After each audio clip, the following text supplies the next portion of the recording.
Welcome back to the Brew Crew Podcast, everybody. This is episode 226. Special guest today. If you did your iTunes search or your Spotify search for Randy Orton and you came across this episode expecting the wrestler, that is not who we're going to have in-house today. But we do have BCP legend. Goes all the way back to episode 1. Episode 1. Episode 1. Randy Orton live in the flesh. Indiana native. Big fan of the show. We're big fans of his. I'm a big fan of his. Yeah, I've been a big John Tribble fan since the day I met him. That's amazing. I've also been a big fan of yours since the day I met you. And as you mentioned in pre-production, which we often talk about, 5 years of this show, never been invited. No. I'm sorry for that discrepancy. I may have been invited, but maybe I couldn't. Yeah, maybe. I mean, I don't think. Let's just say you probably haven't. There's the majority of the episodes we don't invite guests to, but I was like, let's do this. Yeah. You sent me a picture, and that was my first thought. Was like, I don't think we've ever invited him, and I'm going to. Yeah. So here you are. Yeah. Welcome. Yeah, it's amazing. When you did the intro, I was all smiles because I'm like, man, I'm like in the show now. Yeah, I've been hearing that intro for a long time, and now I'm actually sitting here. You're actually sitting here, yeah. Welcome back, everybody. I always that first initial rush of the episode, I'm always like, welcome back, and I'm like, it's just like we're live. Yeah, it's like, fuck it, we'll do it live. It's like when you're in a roller coaster and it just goes like 0 to 60. Yeah. Like, oh man, we're going. Here we go. There's no turning back now.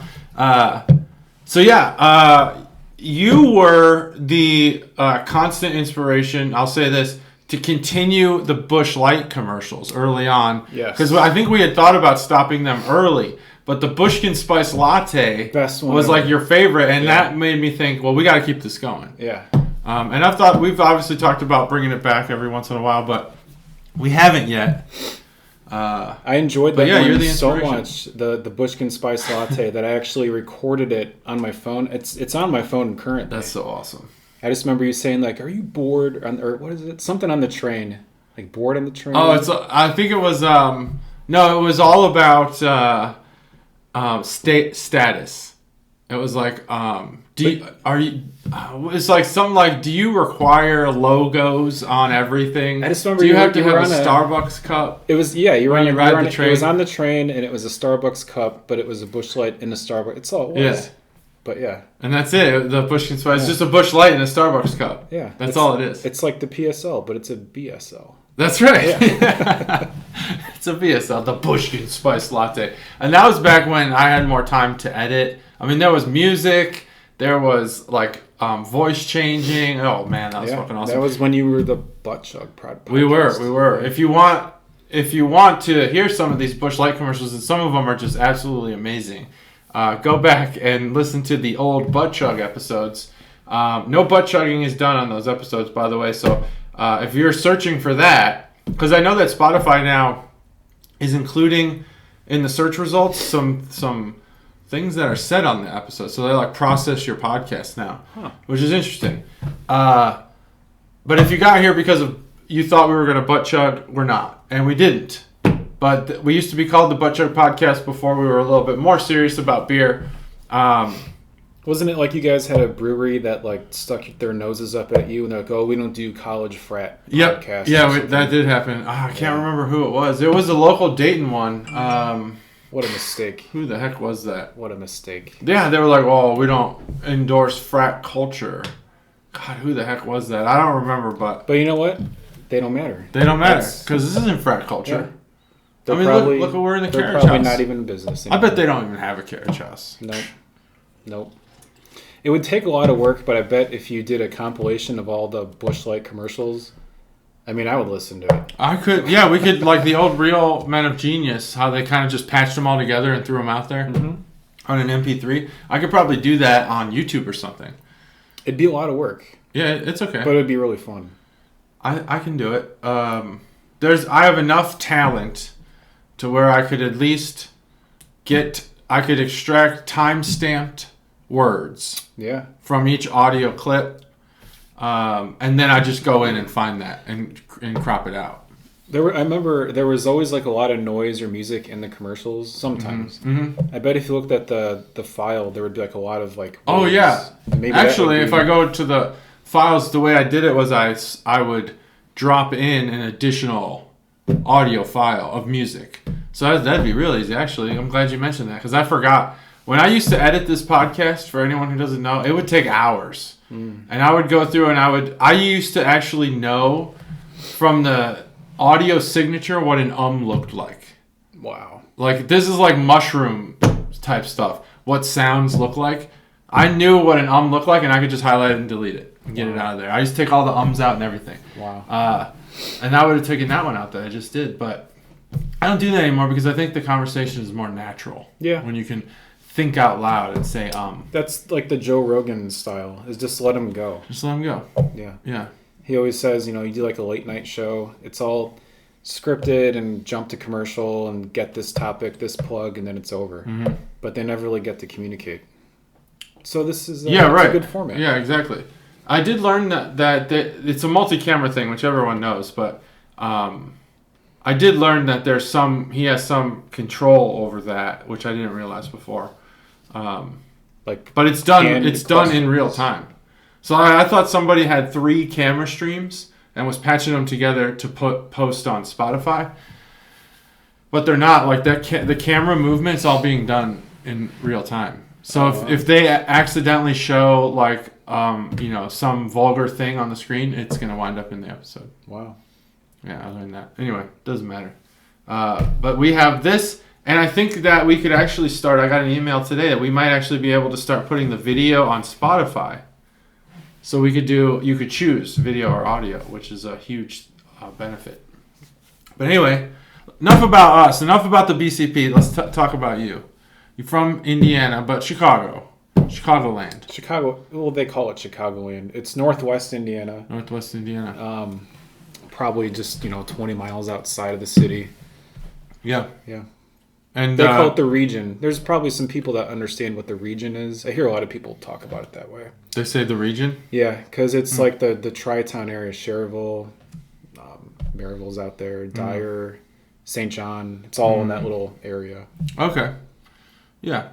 Yep. A lot of our parents worked in like Cal City or Dalton. Like that's where they were born. Yeah. They had jobs.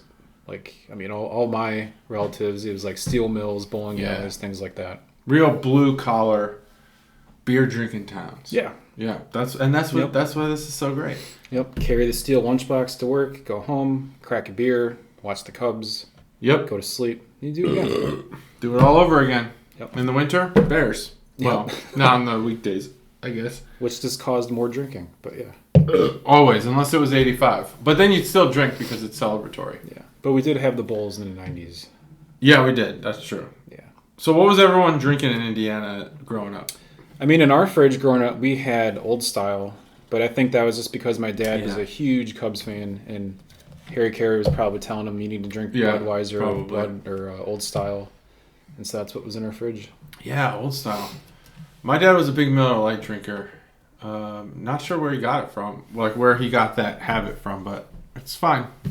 Old Style, I had it at Wrigley the last time I was there. Not as I remember it being. Not as like smooth and refreshing as I thought it was going to be. Miller and Busch, they have that on lockdown. Yeah. It's just more refreshing on a hot summer day. Old Style's not too bad. We had South Park Pizza like a couple months back, and they had that. And we're like, that's going to sound pretty good right now. So we had one, and it just took me back, and it was good. That's good. Haven't had one in a while. So craft beer-wise, you come from Indiana.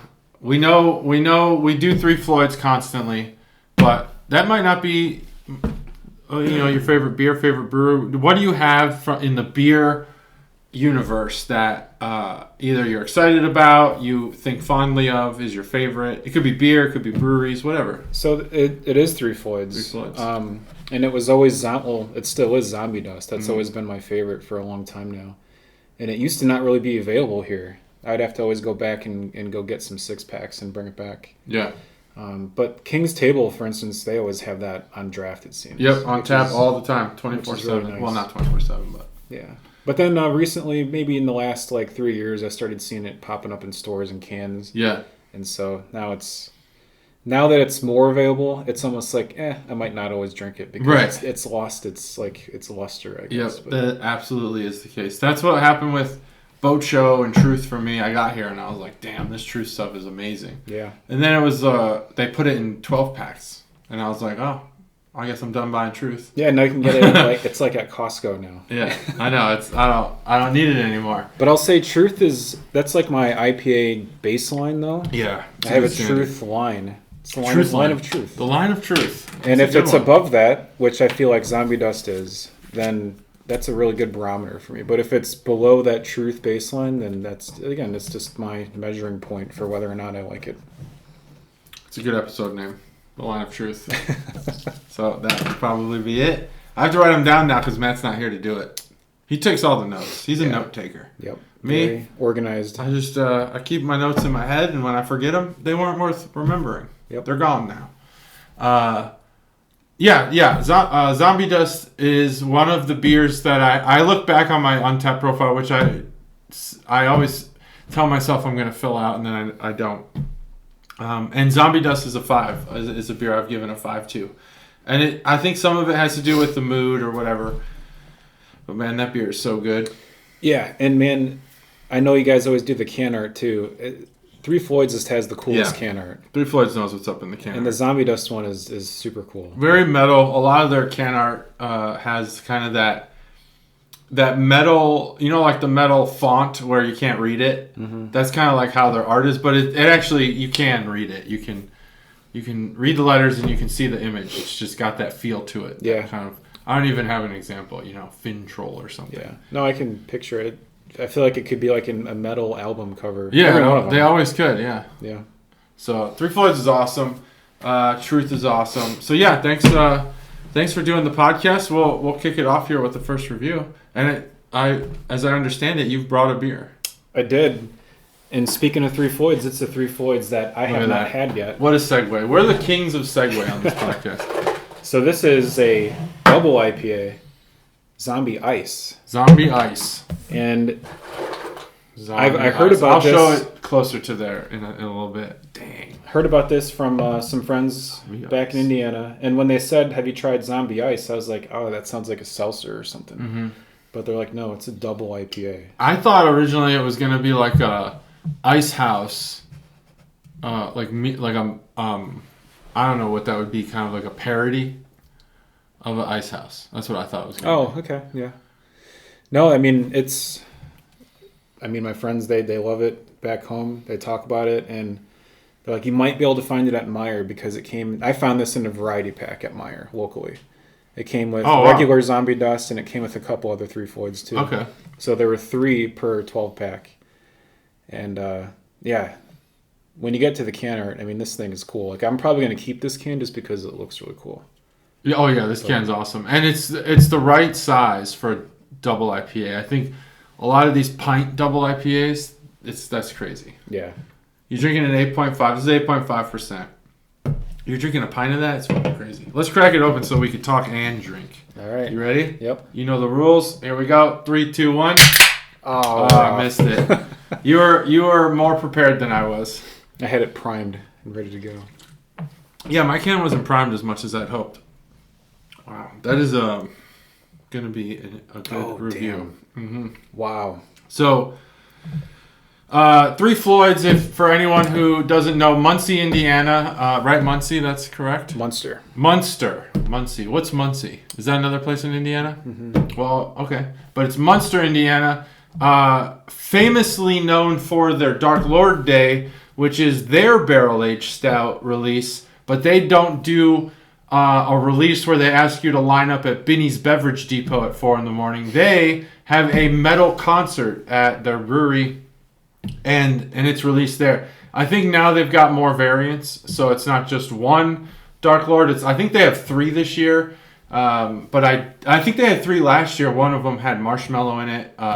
It's like I have this vague picture in my mind of me reading their website, but I can't exactly remember which variants they had. But we're not here to talk about Dark Lord. The beer, we can talk about Dark Lord Day, but we're here to talk about Zombie Ice.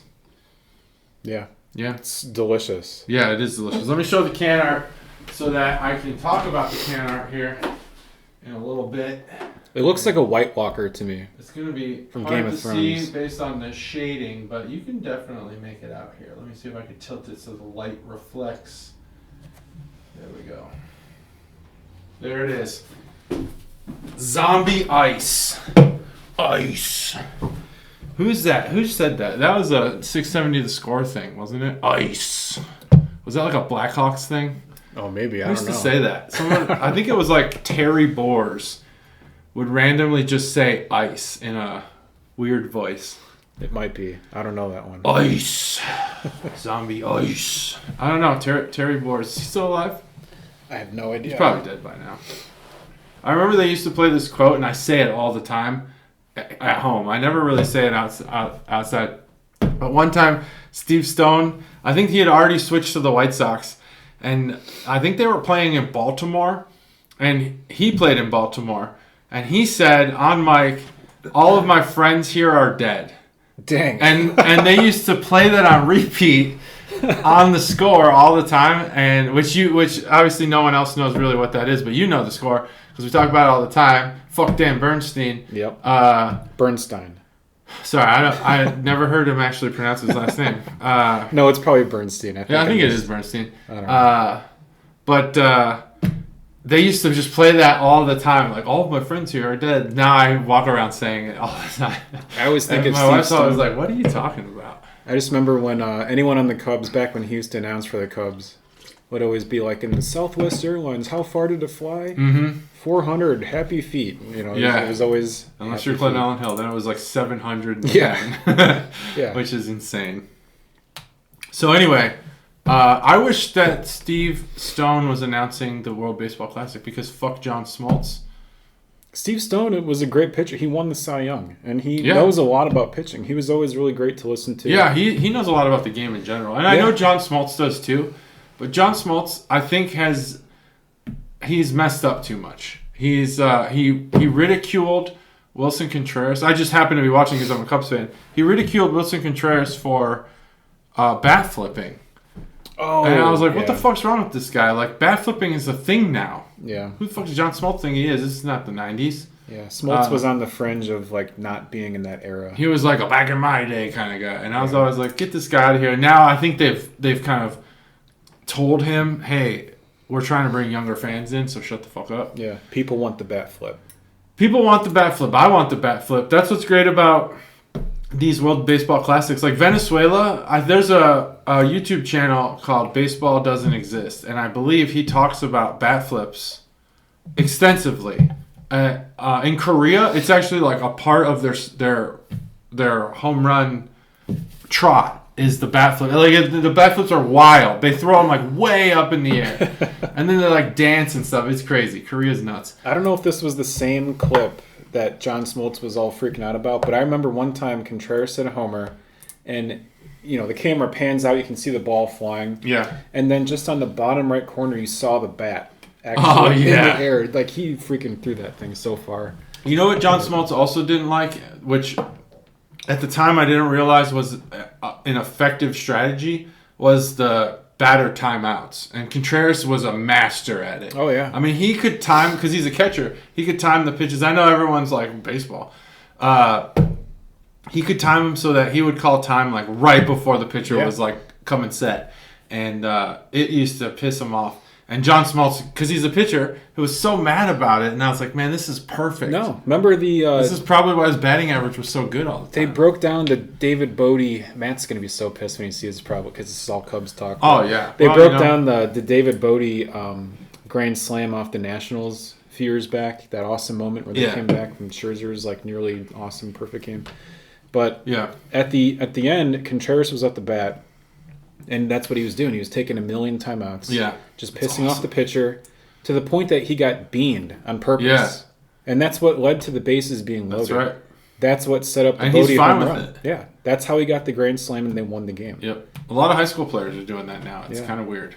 They talked to Joe Madden about it after the fact, and he's like, I knew exactly what Contreras was doing. He's like, we had the report on this guy that he was a hothead, and so he wanted to get in his mind and piss him off, and it worked. It worked. And now they got pitcher countdown clocks, which really sucks. Oh, yeah, that's so stupid. I never understood. I know they're trying to get new fans, but I never understood catering to people who admit they don't watch the game. Yeah. Because it's too long. But if they don't watch the game, then how do they even know it's too long? Like, watch the game. I don't understand. People who watch the game didn't need that clock. No. Why don't you do more for those people? The pitcher and catcher are playing a game within the game. Exactly. And I've always enjoyed that. And I feel like they're just taking that part away. If you don't understand the dynamics, like people who say baseball's boring, they don't understand that there's something happening between the pitcher and the hitter and the batter every pitch.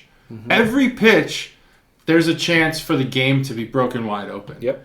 And if you don't realize the weight of that every pitch matters, obviously in a blowout like 13-2, but everyone, even baseball fans, feel that that's just not. It's just boring at that point. But it's not there for action-packed stuff, you know. Like right. if you're there at a game, you don't want the game to go for like too fast because you're trying to enjoy the environment. You're drinking, enjoying the crowd, whatever. And if you're at home, like you don't have to have your eyes on the TV all the time. Right. You can be chilling on your phone or doing whatever. Yeah, that's the best part. Looking up at the pitches, you know. But if it's got the clock on it, like what are they trying to do? Just like make games go by in an hour and a half? Yeah, why do they want them so fast? Like, they stopped selling beer in the 7th inning, everyone. So if you're not a baseball fan and you're being surveyed, don't say it's too long. Because they stopped serving beer in the 7th. Yeah. So that's even quicker. You get 2 innings to just sit there and twiddle your thumbs. No beer. Yeah. They banned beer after the 7th. So the beer you bought, you got to throw it away. But this is a delicious. Yeah, this is going to get a high score. All right, let's talk about what you're tasting. We'll just go over the statistics again. It's Zombie Ice, 3 Floyds, 8.5%. And it's obviously in a 12-ounce can because I've shown it to you. And it is Citra hops. And it's a double IPA. So, extra malted for extra alcohol. And it's 8.5, so it's got that extra alcohol. But it's not over boozy or anything like that. No, it's definitely not over boozy. Like, if you gave this to me and I was blindfolded, I'd be like, yeah, this is probably zombie dust. Like, I can taste it's zombie dust. Yeah. Just because I've had it enough, but it is, you could just tell it's stronger. Yeah. It's just... Oh, yeah, it's definitely stronger. But it does, but like the 8.5 doesn't take it to a point where you're like, oh man, this is like overpowering. It's just, to me, it's not at all. It's a very subtle 8.5. This is a very drinkable IPA. Like, you could probably throw it back. I think this might be more drinkable than the standard zombie dust. Maybe. I think the standard zombie dust is... I think the zombie dust has this weird... And this might just be me, but I think Matt said he agreed with this. It has just like a subtle sweetness about it. And it's not a fruit sweet. It's almost like a sugar sweet, but not in the milkshake IPA kind of way. Just like... It's just different. It just has a sweetness. And I feel the same way. Like Boat Show has a hazy fruitiness to it. And Truth is like all hops. Zombie Dust is a little sweet. But I think that Zombie Dust does have kind of a pungent hop profile. Whereas this, like I would think this is a hazy. Almost. It's very wet. Yeah. Like it, it just it doesn't dry out your tongue like a lot of real hoppy IPAs do. Yeah. The West Coast would. I wonder if this is going to be a hazy beer. Nope, it's not at all. It's pretty not really. No, it's pretty good. Pretty Pilsner-like in its color. Very golden, clear. Yeah, anyway, this is... So what kind of flavors are you tasting there? Well, I think you nailed it with the citrusy sweetness factor. I can't really pinpoint... Like, I don't really do that with beers too much. Mm-hmm. Like, I know we're on a beer podcast too, but I guess I would say it's just very... I don't know, just citrusy. Well, so like if you can mentally sit and mentally try to think, separate.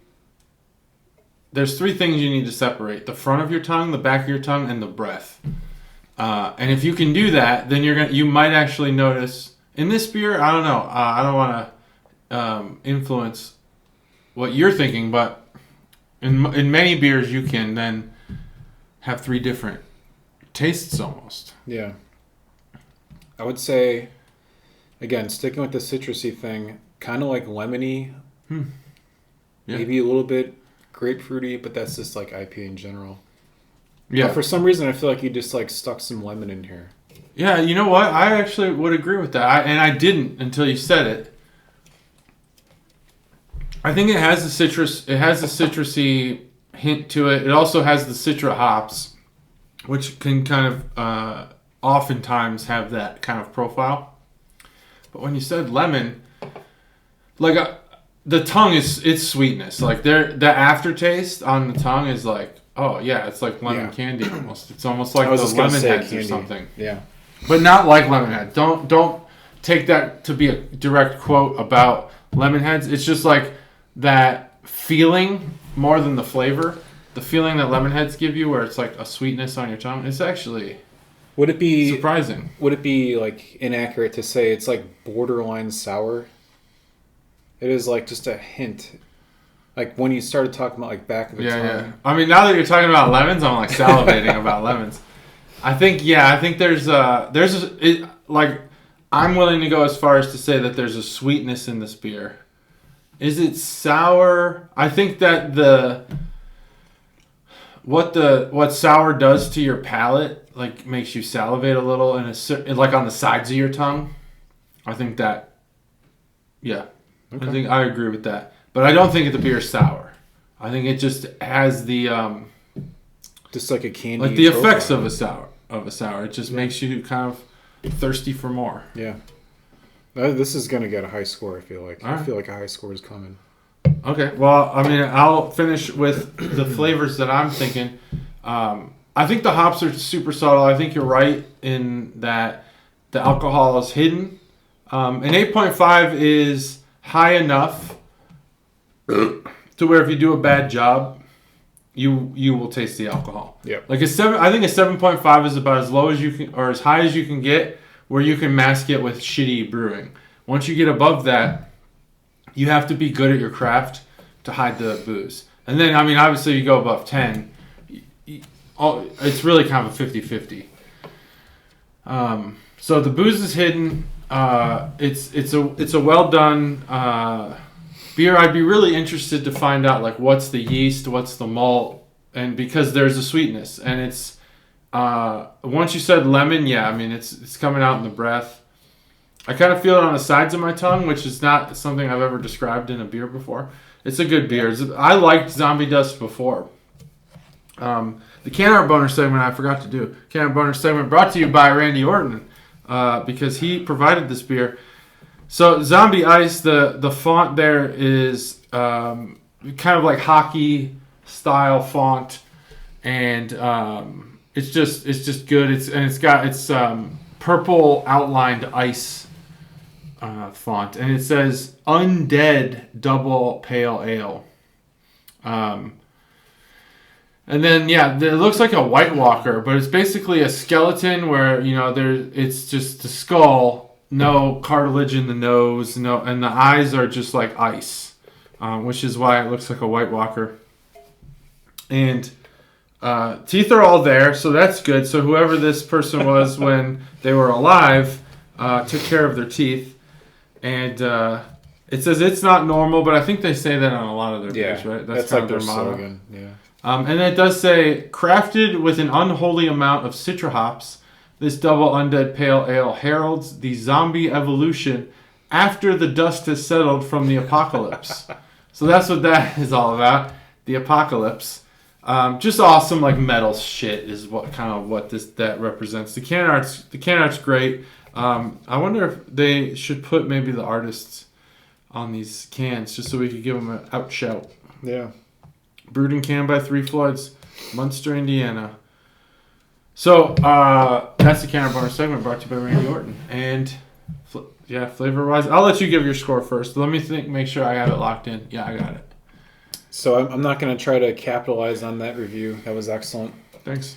I'm just going to drop it down and say it's a solid 4.9. 4.9. That's not even on the scale. I like it. That's a good score. This beer is really good. It is hard to, we say it all the time, it's hard to differentiate yourself when you're an IPA because there's so many IPAs out there. But I think if there's a lesson learned here, this is how you do it. You got to have a flavor that underlies and peeks out from the hop garden. And this does it really well. If you think about lemons when you drink this beer, like it'll blow your mind. It's really awesome. I would be willing to make this pretty regular beer in my rotation. I am curious as to what ice, like what the significance of ice is in the name, because I feel like Three Floyds doesn't do anything by accident. Like some brewers are just like, this beer is called, Rabbit. If I saw it on the menu, I would seriously. Again, I thought it was a seltzer when I first started it. Yeah, I kind of did too. I thought it was, either a seltzer or that Ice House kind of gimmick. But I wonder what is that? What does it represent? I don't know. But man, I had my score locked in before you gave your score, so I'm just gonna stick with that score. I give this beer a 4.25, and that's actually really high for an IPA. So don't think it could get a 5. This beer could get a 5. Zombie Dust got a 5. That was early in my beer journey. But this is excellent. I would definitely... I'm going to buy this beer when I see it again because it's worth having in the house. It's just so good for an IPA. And it's one of the better IPAs I've ever had. This is a beer you give to a good friend when you want to be a really good host. You want to impress. You want to have a good time. You should have this on hand. Definitely when you want to have a good time because it's 8.5. Yep. And you give them a couple of those, especially someone who doesn't drink a lot. Good to go. Yep. All right. Yeah, I forgot you do the 0.25 increments. But that's all right. You're allowed to do your own grading scale there. All right. Yeah, this is about as close to a 5 in my opinion as it gets. Let's see. If you want it, you can have a glass, but you might not need it because it's a pint. And this next beer is 450 North. Got to pull out all the stops for Randy Orton. I've been waiting to drink this beer. Not exactly sure what I was waiting for, but once we work this out, this is the moment because this looks like so good. 450 North, they do these slushy beers. XL is a liquid. XXL is a little pulverized, kind of pulpy slushy beer or a smoothie beer, and the XXXL, triple XL, those are going to be your thick, almost food-like. Dude, every ingredient in here is awesome. Yeah. They're listing. I'm really looking forward to Citrus punch, this beer. dragon or passion fruit, pineapple, red tropical punch, lime, grenadine, cherry. Oh my god. This beer is going to be the fucking shit. I've been really waiting for a moment for this beer. This is 450 North Slushy XL Caribbean Punch. He read the ingredients. And let's go ahead and break this guy open. Let me know when you're ready. Primed. Yep. 3, 2, 1. Oh! Boom! Look at that perfect crack. I knew we'd hit it. Now, oh man, this smells so freaking good. Oh, this glass is dirty. Let me get a new one. This beer smells exactly like I was hoping it would. Dang. All right. So as we've talked about many times on this podcast, 450 North often gets its own kind of grading scale because they make beer that is unreal. This looks like a Bloody Mary. Dang, look at that. Wow, you got it all in there. Almost. There's a little bit left. Yeah. 450 North is on a different level than most brewers because I've talked to and interacted with many sour haters, and they have 450 North, and all of a sudden that's all they want. I will say that there's one exception that has kind of risen through the ranks, and it is the shortcake series shortcake series of beers from Toppling Goliath. They have a strawberry shortcake and then a couple other ones. And that beer has introduced so many haters to sours. I can't believe it. But 450 North is the OG of introducing people to good sour beer. I have to thank you because I feel like the Zombie Ice was like a steak dinner. Yeah. And this is like a freaking dessert. A dessert. You're absolutely right. That first sip I had, damn. Yeah, this beer is definitely dessert. And that's a really good way to put it, even though that Zombie Ice was kind of sweet. It was like a steak dinner. Like the IPA, like I know there's some of you guys out there, probably Phil even, who would order a stout with a steak, but you order an IPA with a steak because it's the right thing to do. Don't order a Miller Lite with a steak. Do yourself a favor, get an IPA. This definitely is like dessert. Yeah. I'm kind of being wined and dined, I feel like. This is... You are being wined and dined. This is like high class. This is amazing. I love this beer. As much, I will say, I think this might even include Phil. I think you've had the most trips to the carriage house. Wow. Maybe. Yeah. Maybe so. I mean, you were here... You came here before there was decorations. I came here pre-bar. Pre-bar, but you also, like, when it became a bar, I think you were here to have beer. Yeah. There was no bathroom. There was no electricity. Yeah. There's just a light. So, I don't know why I said that. I was leading to something. There was going to be a follow-up to that, but I forgot what it was. It's the 8.5. It's clouding your... It clouds your judgment. Yeah, that's what it is. This thing, like, all right, just looking at this, though. Yeah, let's look at this. Let's do... It actually kind of looks gross as hell. Like, you wouldn't really want to drink it. Look at that. It's not... It's literally, if I hold it to the light, I will shine it. I will use the light as a backdrop. It looks like a thick Bloody Mary. You can't even see through it. The light is literally behind it, and you can't see it. You know what it looks like? This is going to sound gross. People might get grossed out, but like... Here's the camera. You poured yourself a Bloody Mary. Sorry, I'm probably interrupting. Oh, no. Keep going. And then it sat there for 2 days, and you took a sip and realized it was old, and then you kind of barfed in it. And then you just left... Yeah, it's kind of... Looks you barfed in your beer? Yeah, like you just took a sip after it's been sitting there, like, oh, man, that's not good. One of the first introductions to my wife's dad that I had. Now, Phil, cover your head. I don't know how you feel about me talking about, and if Katie's dad is watching, cover, well, now you can finally listen because I'm not talking about Phil.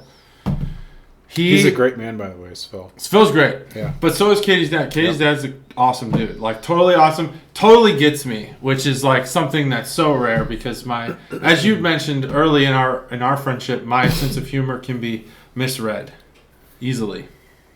Yeah, I don't get those people. They need to understand. But that he gets we it. speak in sarcasm for the most part. Yeah. And like the first time I met him, he came after me, and I knew he was joking, and I loved it, and I went right back at him, and that was it. I mean, that basically sparked it.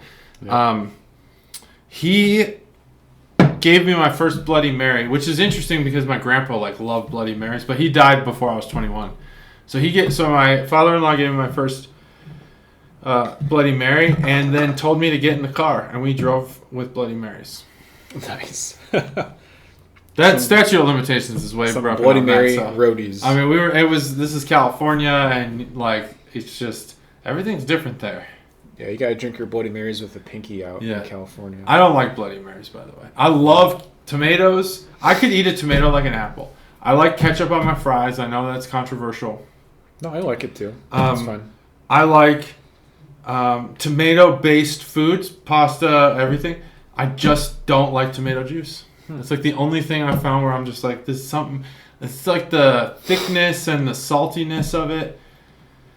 Like, is our Bloody Marys, the tomato juice you put in a Bloody Mary, is it just like literally tomato juice? Like, is it squeezed tomatoes, or is there more in it? So I'm not a connoisseur of it. Oh, okay. But I mean, I've had them. Yeah. I just always assumed it was like V8. There's like salt in there. Yeah. I think.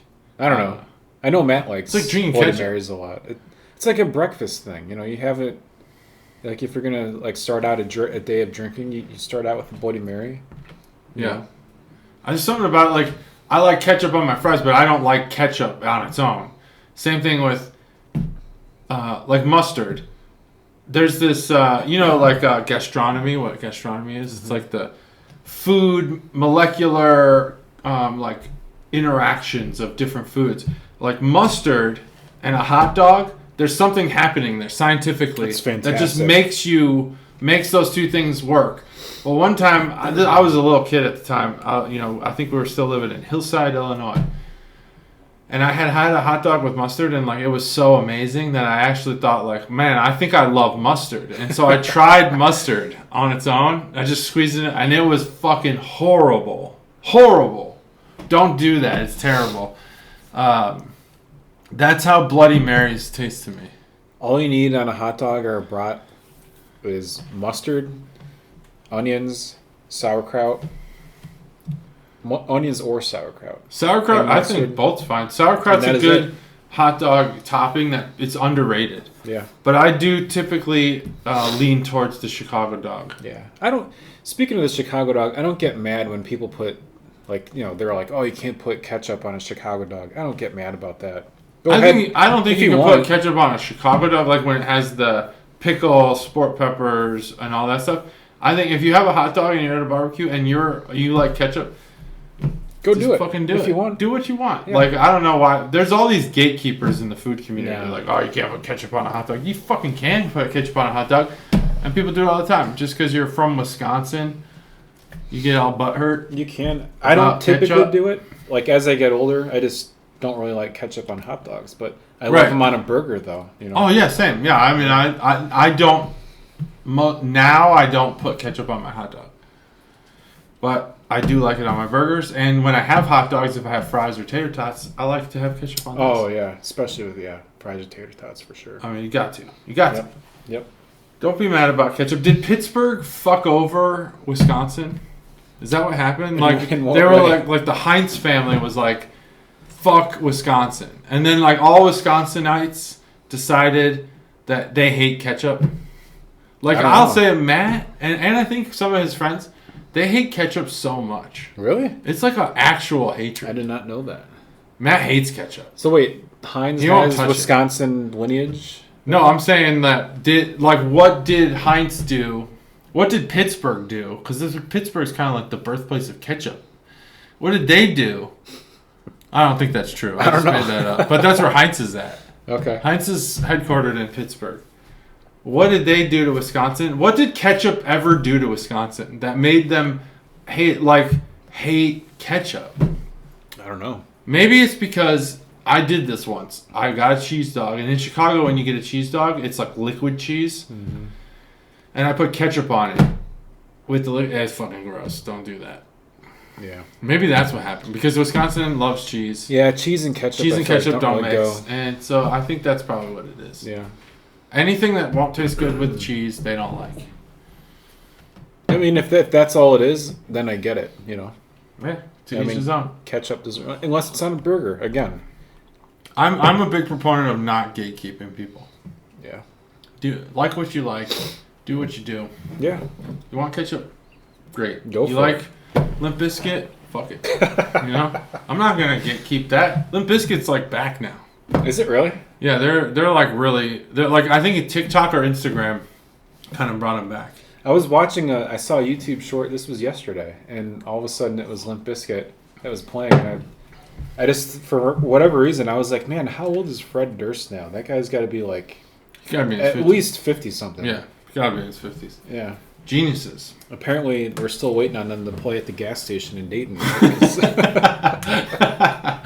Oh man, I remember that. Was that ever going to happen? Was that a real story? I think it was fake? I think it was some troll who said like they were actually going to play at a Dayton gas station, and then people maybe they showed up. I don't know. Yeah, I think they showed up, but it wasn't real. And so it's been a fable. That's how much Limp Bizkit's back. They're playing festivals now. They're playing they're big. Like you would not start a rumor. They're probably going to play at the phrase that Limp Bizkit was playing at a gas station. You wouldn't start that rumor now. But just like 3 short years ago, you could start that rumor and it would be believable. Yeah. You'd be like, yeah, Limp Bizkit's falling off. But I actually, I do reflect on it, like my teenage years, and that's when everything's really amplified. Limp Bizkit put out some real bangers, man. Did. They were a good band. Yeah. They had high quality, catchy songs, produced well. I think at the time, like Rick Rubin or something was producing everybody's music, and it was just like lyrically and melodically, it's stuck in your head. I remember it was. And I'm not talking about Nookie. I'm talking about like all the other stuff. The first song I heard from them, this was like 98 or 99, and it was Faith. Yeah, Faith was what got him on the radar. Yeah, and I bought the $5 album, bill, y'all. the one that's got the Nookie song. I bought that album. I still have it. I don't have any other Limp Bizkit albums, and I had a shirt that had like the logo on it and everything. Yeah, the guy with the like Jenko jeans. Yeah, the logo. Yeah, that was cool. It was a good album. Limp Bizkit doesn't suck. I'm just gonna say it. People hate on him. But they hate on him because they're easy to hate on because they. Fred Durst was a character. Yeah. Who was hateable. He always had like the Yankees backwards Yankee. And everyone hates Yankees fans. If you're a Yankees fan, you know it. It's not like it's a surprise. What sucks about what I feel bad for Yankee fans though is like there are some true Yankee fans, but there are so many bandwagon fans. Oh yeah. And people who wear all their swag because it's just the logo, the history, whatever it is. And then they have to deal with all these annoying people. I don't understand the mixed region. If you're a Yankees fan, then you should like the other New York teams. I don't want to gatekeep. I don't know. I'm not arguing with like on that a little bit because I feel like that's like saying if you're a Cubs fan, then you should also root for the White Sox. No. And I can't. You got to pick a baseball team. Yeah. But I'm saying like if you're a Cubs fan, you're a Bears fan, Bulls fan, Blackhawks fan. Yeah. That's what I'm saying. If you're a Yankees fan, you're a Rangers fan, you're maybe a Giants or a Jets fan. Oh, like a fair weather type. Other sports. Yeah. But like people who are like, I like the Yankees and the Cowboys, and like what? How is that allowed? Like, and then they'll tell you some elaborate story about their dad was blah blah blah blah blah bullshit. Yeah. Like it doesn't make any sense to me. It's because when they were probably a teenager, at one point all their favorite teams were winning. Yeah, I mean that's exactly right. Yeah, and I'm sure some of those teams have changed as other teams have won. Like, but now I think it's we're so used to this is going to be this will be my culture narrative of the day.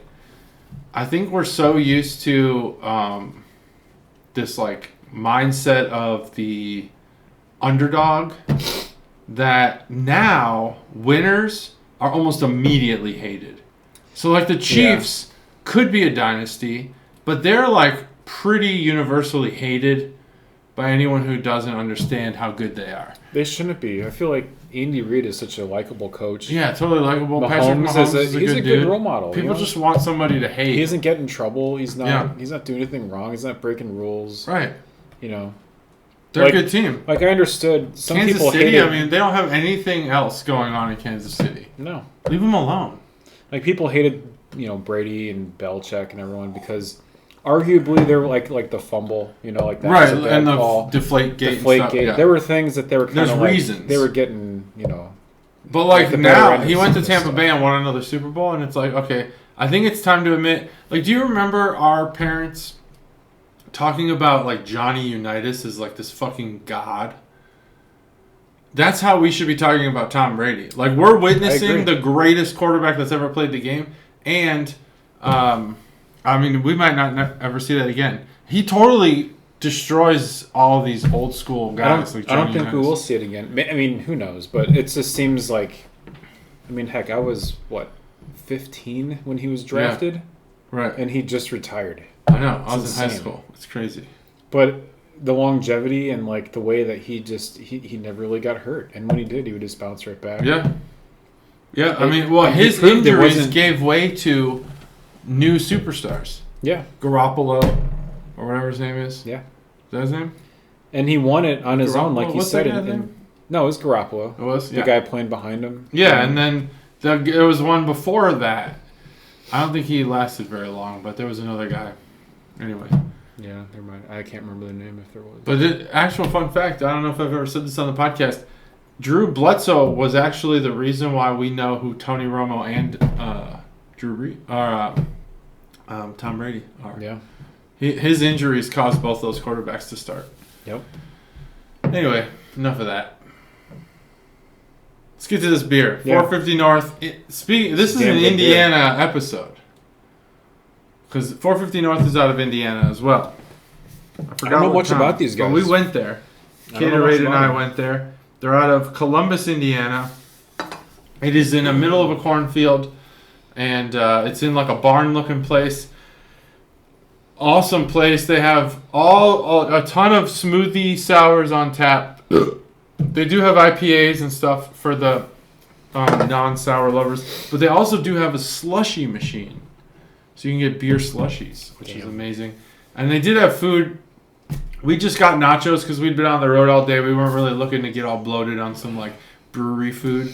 But awesome place. Total friendly place. You know, they call Indiana the crossroads of America because basically you use it to get everywhere else in the country. But it's worth stopping every once in a while. And 450 is one of those places. Yeah. It's an underrated state. It's a nice place to grow up, nice place to visit. The one comment that I have to agree with is that Indianapolis has an unusual amount of non-tall buildings. Yeah, I mean you could like drive. The highest building is like 20 stories. Yeah, you could drive through it like really quick. Oh yeah, and you're through it in 15 minutes, which is weird. But that's a compliment because there's no traffic. Not many people. You're not going to hear many people be like, "Oh yeah, over the weekend I visited Indianapolis." Yeah, right. Had a great time. What did you do there? This is a good beer though. Yeah, this beer is really, really good. Damn. It's got so many flavors. I'm trying to pick them all out. It's impossible. It is a dessert beer through and through. I don't even know what that citrus punch is. Because citrus punch kind of describes the entire beer. Yeah, and having that be an ingredient is a little weird. To me, I mean, I get the... It's almost got like a Hawaiian punch flavor to it. Yeah. It definitely does have a Hawaiian punch flavor. And the booziness is not really there either. I'll do the can art boner segment real quick because I showed the can. It's a 450 North can, typical kind of like foil, shiny stuff going on here. That's it. That's the can art boner segment. It's just this can. The thing about 450 North cans is that they're identifiable from a distance. You know what you're looking at from far away because they're all pretty similar, and they just show you what's in the beer on the can. The only exception to that is like I think they had an Abominable Snowman one, which was like marshmallow. So it had kind of the color scheme, but you really didn't know it was in the beer. But typically, they'll tell you like the Swedish Fish one is Swedish Fish on the can. The orange creamsicle or whatever is just a popsicle, an orange cream popsicle. Like that's it. That's what you're getting with 450 can art. That's it. Let's talk about the beer. Yeah. So what do you got? What are you tasting?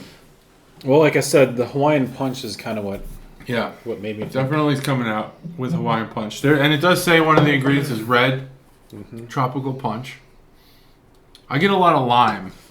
Yeah, I can get that. I definitely taste the grenadine for sure. See, I want the grenadine to pop more. I don't think there's enough. Grenadine is like it's like as a child, you're just like, yeah. When Grandpa got a cocktail, he gave me the cherry. Yep. He didn't give a shit about the cherry. He'd want to get drunk. And it was awesome. And there's always grenadine in those Cokes. Yep. Cherry Coke. A real authentic Cherry Coke. Shirley Temple, which is an amazing beverage. I wish there was more grenadine. I get a lot of lime and a lot of tropical punch. Now that you say the lime, back of the tongue, it's almost overpowering lime. Yeah, it's like all lime. That's exactly where it's at. I'm glad you're thinking taste, like that. Since you mentioned it, now I'm thinking that way. But yeah, for like front of the tongue though, like that's where I'm getting that Hawaiian punch grenadine. Yeah, definitely. The first taste, the actual liquid of the beer, that's a lot of Hawaiian punch. Yeah, for sure. No, this is good though. I mean, this would like if I saw this, I'd buy it for sure. Now that I know what it tastes like. Do we rate it now? I mean, yeah, we can rate it now. I mean, I have my score. I'm gonna go 4.25 on it. 4.25. I think that this is the best 450 North beer I've had, and it's for two reasons. One, the flavor is unbeatable, and two, it's the exact right thickness. I've had some 450 North beers that would have been great had they have been less thick, less viscous. But thick with like how many C's are we talking? We're talking 3 to 5 C's. Too many. There's thick with too many C's. Yeah. That comes through in the XL, XXL, and triple XL. This is a 1XL, which means it's going to be more liquidy.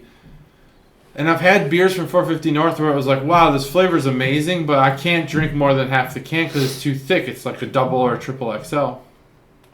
This is the right flavors with the right beer viscosity. It's just really, really good. I have to do it. I have to give this beer a 5 because I would drink this beer any day. If you give me this beer in the morning, I'm drinking it. If you give it to me after a steak dinner, I'm drinking it. Like, this beer is fucking amazing. It is like dessert in that it satisfies that sweet tooth, but man, it's so flavorful. So much more flavorful than most. Like, a lot of sweet beers are just like, here's a bunch of sugar. Enjoy. But this is like flavor. Yeah. It's delicious. It's so good. And for anyone who has a sweet tooth, like, you need to find this beer. Yeah. It's delicious. They had, where did I buy this beer? I bought this beer at Hall's, I believe. Was it Hall's? No, I bought this beer at Arrow. Okay. And they put their 450 North on the bottom shelf, which is it's criminal. Gotta raise that shit up. Man. But they do refrigerate it, which I enjoy because Hall's does not. That's my one criticism of Hall's. These fruited beers, you gotta refrigerate these. Fuck it up. Yeah. Spoil it. Well, hopefully they start selling these outside of the variety pack too. The Zombie Ice needs to be a regular thing. The reason I rated this one 4.25 is because if these two are sitting on a shelf, I'm going to have to go with this one first. That's the one I'm going to buy first. Mm-hmm. But again, it's the steak dinner and it's the dessert. Yeah. This is going to be way more expensive. Oh, yeah. That's the problem with 450 North. They're very expensive. Yeah. Man, I feel honored. These were great beers. These are great beers. Both Indiana, representing Indiana like excellently.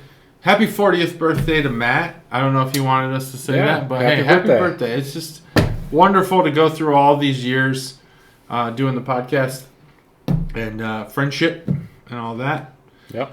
It's great. Any last conversations or last parting words or anything you want to offer up? Not much. I mean, we're approaching spring, and is the first day of spring what? Like, does that already happen? 21st, I think. Okay, today. that's today. It's the equinox. First day of spring. Yeah. Wow. First day of spring. It's the what? Is it an equinox or is it like a different one, like exquinox or some weird word? I don't know. Equinoxes are in the summer and the winter. I don't know what's in the spring and the fall. Yeah. No, but last words I would just say it's spring. I think we're looking at a fun time up ahead. Hell fun yeah, we summer are. Up ahead. It's gonna be amazing. Yeah, it's looking like it's gonna be a good year. Looking forward to it. 2023. It's the year. It's the year that we'll live through and then have fun. It's 23. It's a good number. That's 23. Yeah, 23 is a great number, especially if you are a Bulls fan. And a Cubs fan. Yeah, Sandberg, Jordan. What a great combo. Yeah. I remember when Jordan used to pass the ball to Sandberg, he'd hit a home run. Great times in Chicago. That's it. That's episode 226. Randy Orton, thank you for joining. That was amazing. Awesome guest. I'm definitely open to having you again. You were phenomenal. Yep. Thanks, everyone. Bye.